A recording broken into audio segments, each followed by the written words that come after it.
Hey folks, my name is Omkar Jagdai coming at you from Dallas, Texas, and today I'm going to talk to you about what are Day 1 CPTs, how do you navigate a Day 1 CPT university, are they legal, are there any implications in future towards H1B, green card, all of these issues we are going to talk in this video. In the end, I'm also going to cover how to do your SEVIS transfer and how to make sure you don't get an RFE, or if you get it, how to prepare for one. So let's jump into the video. Number one, what is a Day 1 CPT university? So if you go to a normal university, you have to complete at least 2 semesters before you can start working on CPT. But understand, there are certain colleges in US, they have developed master's program where you are allowed to start your work permit for CPT from the first day. That means an internship or a work is a part of your program. There are only a handful of universities in USA who do it. And a very important tip here, guys, there are only a few of them who are doing it the right way. I want to warn you that there are few universities in USA who are doing it wrong, and I would highly encourage you to avoid them if you can. Now understand, I'm not going to name any of these universities here, so I'm going to give you a hint on how to avoid this. Most of the universities which are getting crazy number of RFEs are usually located in Kentucky and Indiana, and their head offices are in these regions. They may have satellite offices in Dallas, Phoenix, Seattle, so make sure you're very careful about avoiding these colleges. Now, if you need personal recommendation, I'm not going to name any universities here. You can simply email me. You can drop your name, your email, your city, and the major you're looking for, and I'll do my best to get back to you within 24 to 48 hours with a few recommendations for Day 1 CPT colleges in your region. So does going to a Day 1 CPT affect your H1B or green card in future? If you go to a safe and good Day 1 CPT college, it will not affect your H1B or green card in your future. So here is what I want you to understand. If you go to a Day 1 CPT college, there's a very high chance that you are going to get an RFE. The only difference is, if you go to a good college, what I have seen, the kind of RFE you get is not that difficult. For example, the college I went to, I didn't get a tough RFE. I had to prove only 2 things in my RFE. Number one, did I attend college on campus? So for that, I kept my travel receipts to the university. I kept my flight tickets whenever I drove. I kept my driving tickets. I kept my Airbnb tickets. I kept my drive tickets in terms of my gas receipts. I even got a parking ticket at my university. I even kept that and sent it in my RFE. Now, the number 2 question they are going to ask you is your work directly related to your major? So this is very, very important.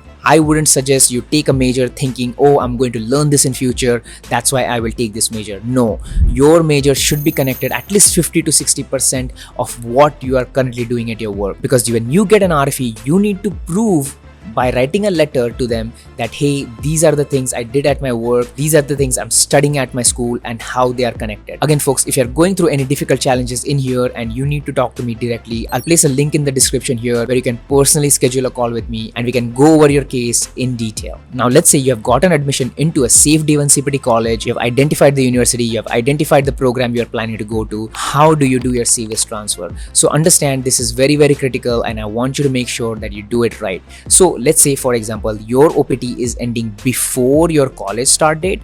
Now let's take an example. Let's say your college is starting on September 1st and your OPT is ending on August 15th.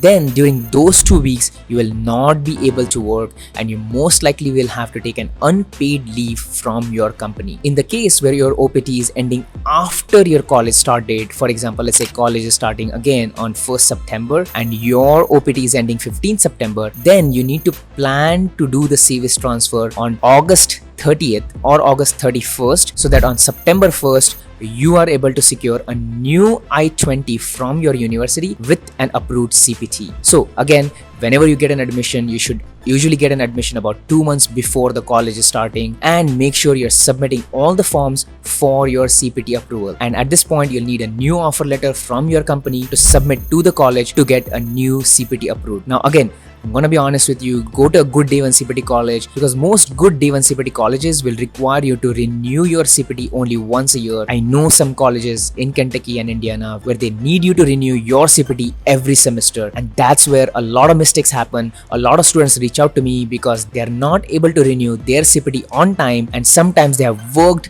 extra without CPT getting approved, and their SEVIS has been cancelled by the university and they have been sent back home. Make sure you go to a good college, guys, because later on we don't want these issues. I usually prefer people going to colleges which is once a year renewal for CPT. Okay, now the last thing, how to avoid or prepare for an RFE. Again, remember I told you, if you go to a good college, you're gonna get an easy RFE. If you go to a difficult one, you're gonna get a difficult where you have to show your address proofs and show your bank statements for last 6 months, and that is getting into crazy territory. But again, like I said, you need to keep receipts for everything.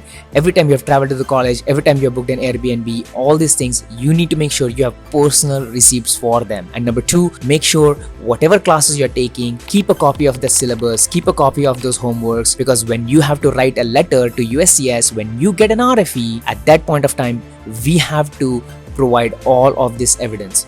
Again, if you have any questions about RFE, I have made a video and you need to talk about your RFE. I have a link in the bio. You can connect with me and we can go over your RFE and I can help you solve it. I've done it personally myself and I have gotten my RFE approved. So very happy to help you there. So if you need any information, if you have any personal questions about your case, you can email me at omkarhelps@gmail.com and provide me basic details like your city, major, what you're looking for, and I will recommend you colleges according to that. Or if you have any other questions about D1 CPT or RFEs, feel free to reach out to me. I'm very happy to help you. All the best, guys. I'll see you in the next video.